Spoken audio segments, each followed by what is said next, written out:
time itself. I'm in a hurry here.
Hostile threat detected.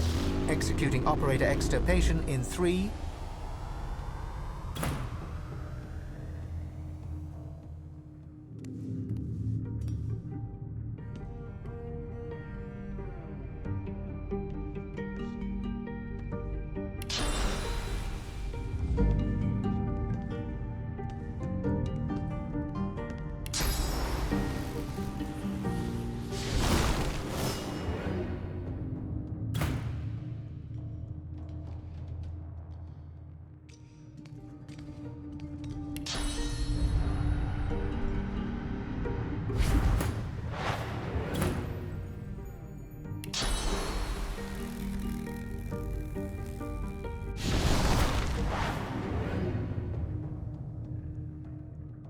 2,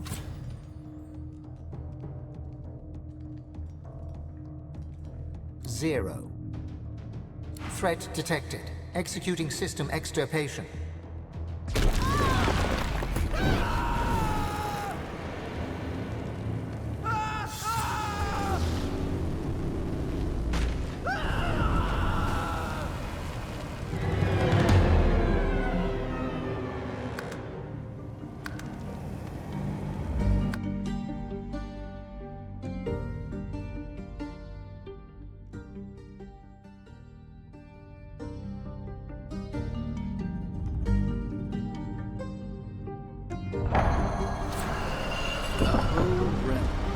Within a single gem.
Two,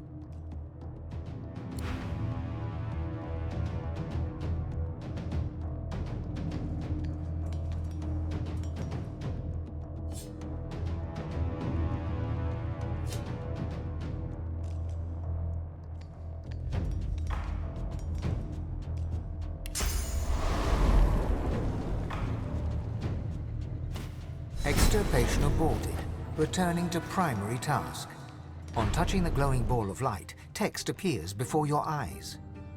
Threat de-escalated. Returning to primary task. Answer search running. What is the universe? Answer not yet found. Search incomplete. Estimated search time 358,910,227 years. Estimated search time 358,910,227 years. Abnormal seismic activity threatened primary task operations. Operator sabotage suspected. To protect core functionality and data retention, first-level security measures were activated. Operator submitted override string. Large quadrupeds are playing with the framing device. The likelihood of quadrupeds having the capacity of play was calculated at 1 in 2. The likelihood of an operator lying about quadrupeds shaking the framing device was also calculated at 1 in 2. Operator's manner and language indicated hostility to the machine. Operator was identified as most likely primary threat. Extirpation was deemed the safest and most logical action. Threat de-escalated, returning to primary task. Answer search running.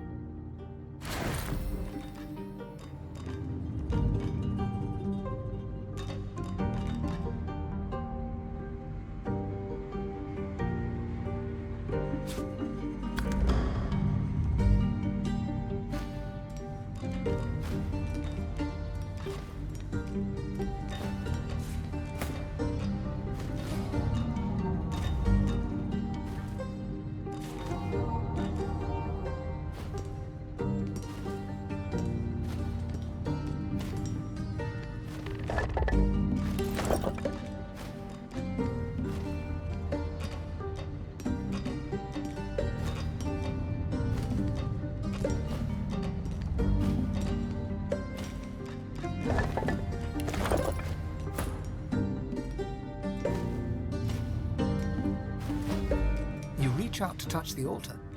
Its cold surface a curious foil to the thrumming and clanging metal that surrounds you.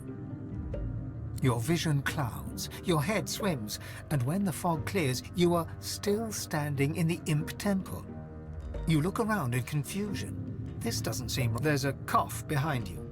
Turning, you see Zantecцы. Not some allegorical figure, not some awe-inspiring god, just her. She's leaning against one of the struts on the platform, taking you in. Moon!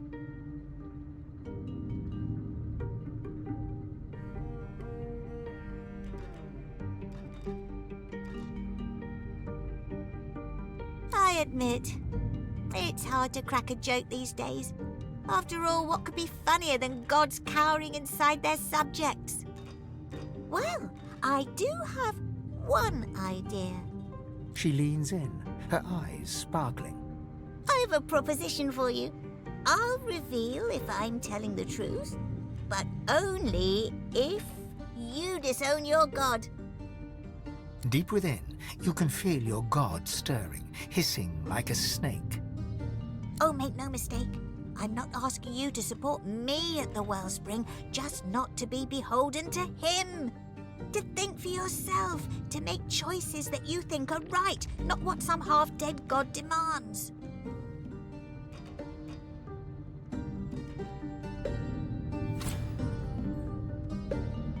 The anger that you felt just a moment ago, the unchained rage of your god, turns to ice in your bones. You can feel rage becoming something verging on hate.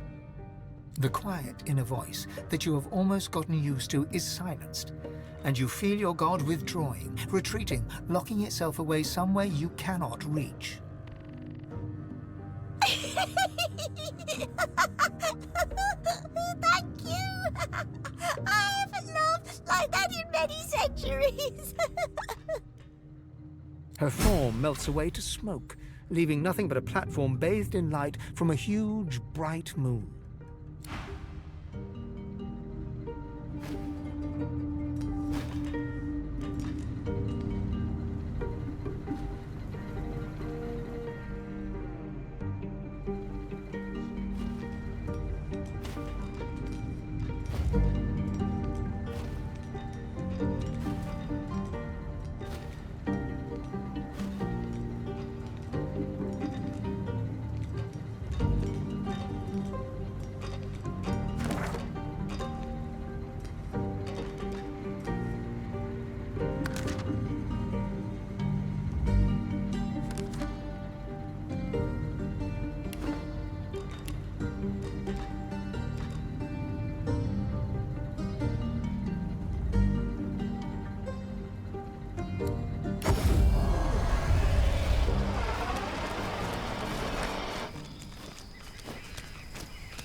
lizard stares at you with open delight.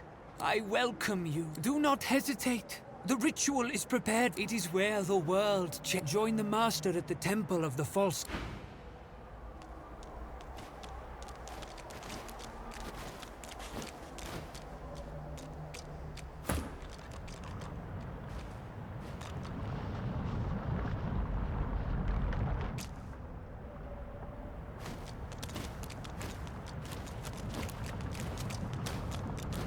I have no idea what any of this means.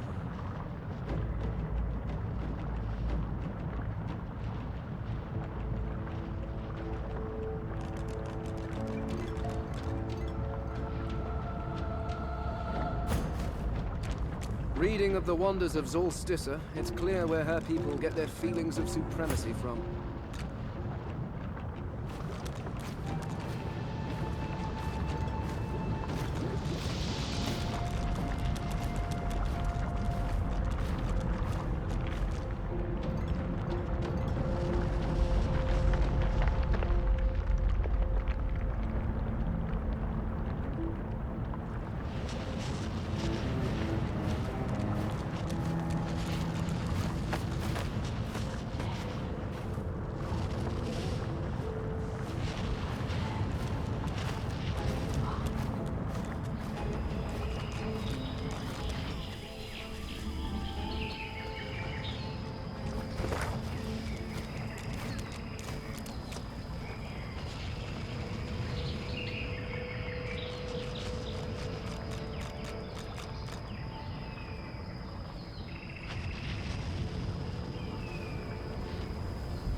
Before you stands a shrine to Amadi, her solemn face carved of ancient stone.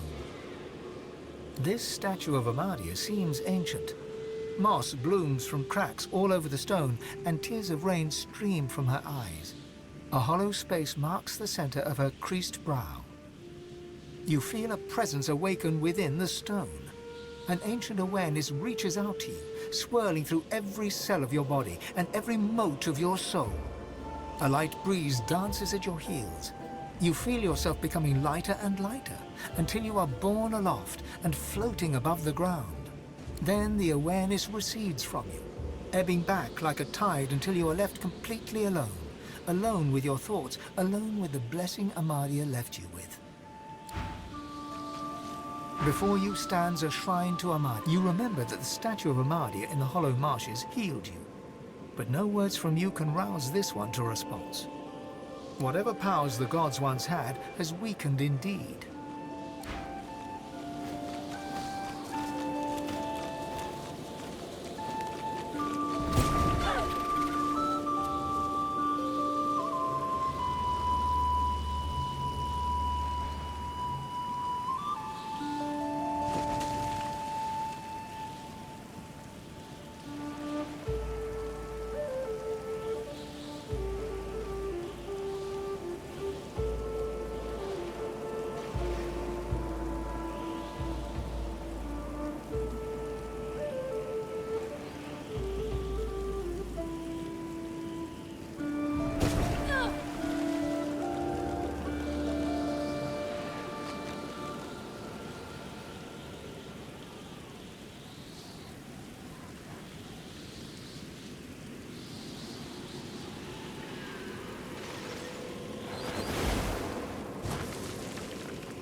The spirit of a Black Ring initiate stands before you.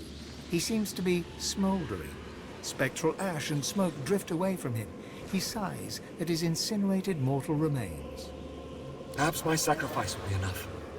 Perhaps the God King will restore me to fight again. The spirit puffs himself up. The God King rewards daring. I thought I could capture this place alone while the others were occupied. There's more dangers here than I would have credited with. You are no comrade of mine, outsider.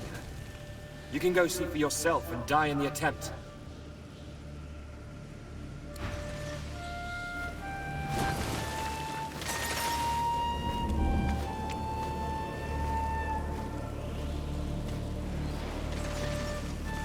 Does anything seem different now?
find out what effect that had.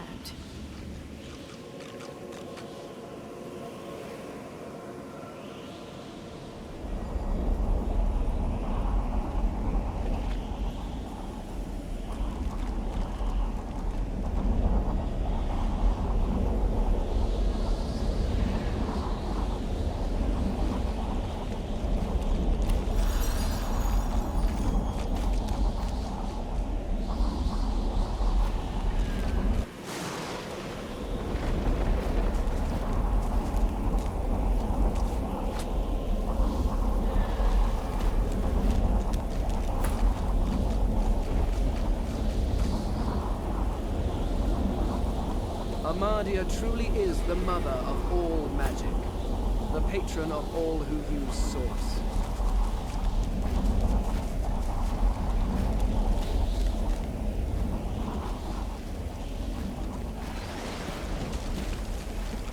More of those damn sentinels. What's that amongst them? On top of the pillar.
Amadia's light stirs within you.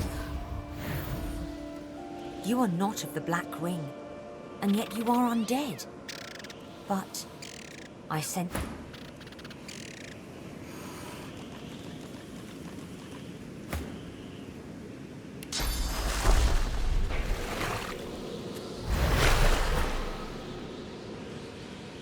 She gasps and bows her head in deference.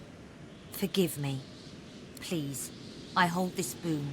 It is Amadia's. It should be yours. A pair of gloves, beaten and worn, but clearly of the highest value, especially to a wizard. I came to the council to learn to be divine. I failed. I'm not made to be pursued by evil. And that's what it means to be God-woken. Afterwards, I roamed the island, as did all we fallen knights. But my worst fears came true when the Black Ring came. I fled here. I made sure the temple was defended and went to the altar. I prayed to Amadi for help, but she did not answer. I'm not ashamed to say that I hid. There is untold evil in the world, and it has reached the island. It seeks the God-woken who would be divine. I cannot bear it.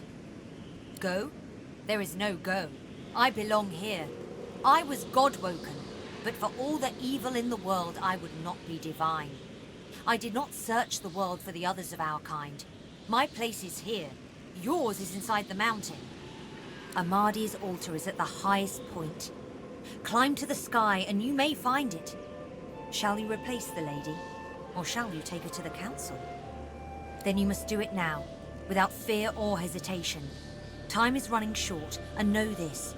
If you would reach the council and be divine, all the evil in the world will rise to stop you. May you have more strength than I. She bows her head in deference and allows you to leave.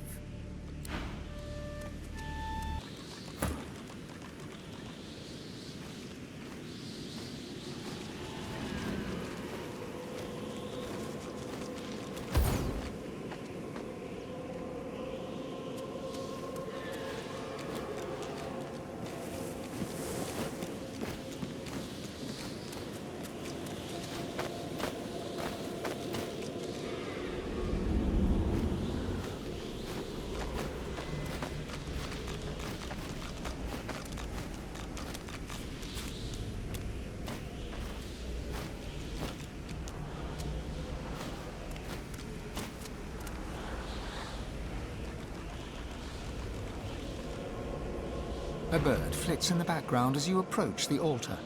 Laying your hand on the weather-beaten stone, you feel a gentle heat. A sense of warmth and peace fills you. As you whisper your words, you feel the world around you melt away. You open your eyes to an old log house, a roaring fire, and a door ajar. Pushing the door open, you find a bedroom, comfortably furnished. In the middle of a bed, wrapped in blankets, is an old, shivering woman. It is so good of you to come. I'm so proud of what you have accomplished, of the hero you are becoming. You will be at the well soon, but first I must ask you for help. She leans forward, grey hair falling to frame her wrinkled face, and whispers.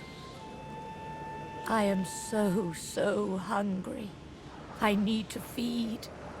I need your sauce.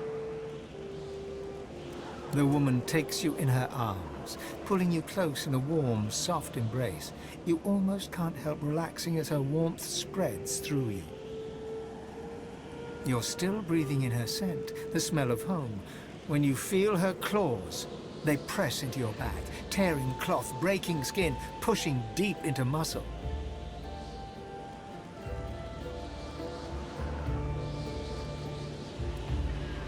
A gasp escapes your lips, and you sense it, her ferocious hunger as she starts to feed. You feel your source draining away, your energy sapping, your own hunger becoming unbearable. You push her away, staggering backwards, until you rest gasping against the door. The figure in the bed draws the curtains and smiles as she is bathed in moonlight. She turns back to you, her grey hair now streaked with gold. She gets out of the bed, walking towards you, but you feel your god pulling you back, pulling you away from her claws. The room fades, but Amadi's moon remains, now emblazoned on the altar before you.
The spirit of a Magister priestess kneels on the ground, her hands tied behind her back. She flinches as the ghostly sound of tortured screams from nearby catches your ear, and hers. She steals a look upwards at the source of the screams, then looks away again with a shudder. Another ghostly scream intensifies, hitting her peak. Then abruptly ends. Panic washes over the Magister's spectral features. She's next.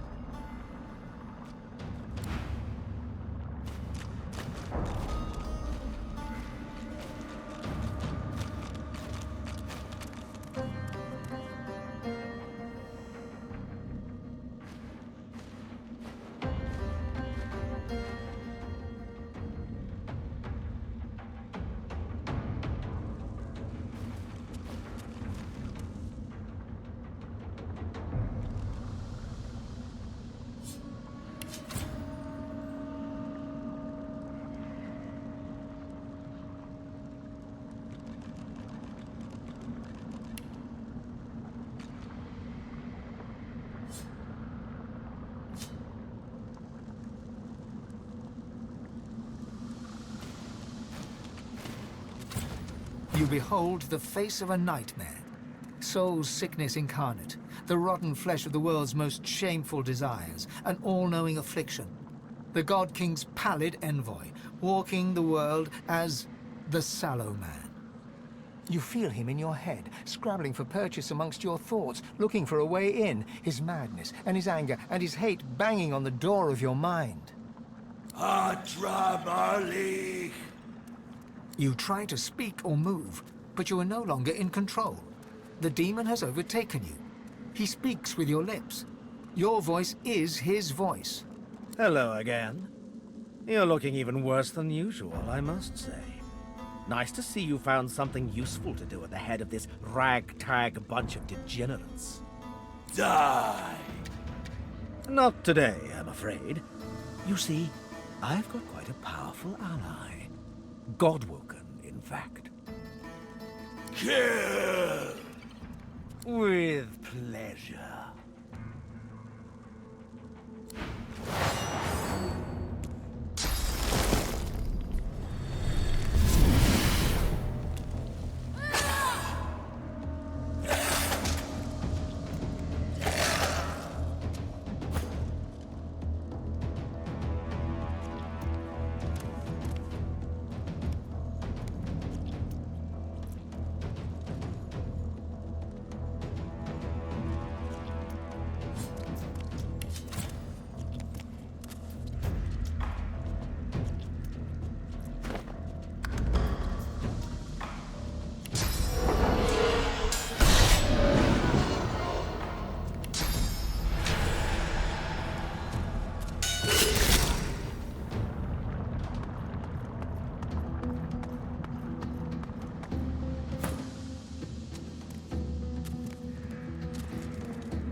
He leers at you. You feel his hate, his rage, his blinding thirst for blood. Your blood. He reaches into your mind. And fails. He has no power now. The power is all yours. He howls in pain, and hate, and rage, and tries to push you away, but he cannot. So he closes his eyes and summons everything. A raging torrent of memories washes through you, so fast you can barely see an image before it's gone. An elven child, the moon, the sun, the void, the dirt, the death in the fog amongst the trees. And at the last, part of the key to the mountain, Ralik, Vrogir, and Zolstissa worshipping the sun. Suddenly, for the first time since you first saw his face, he shows you fear. The God King promised him immortality, but now... No!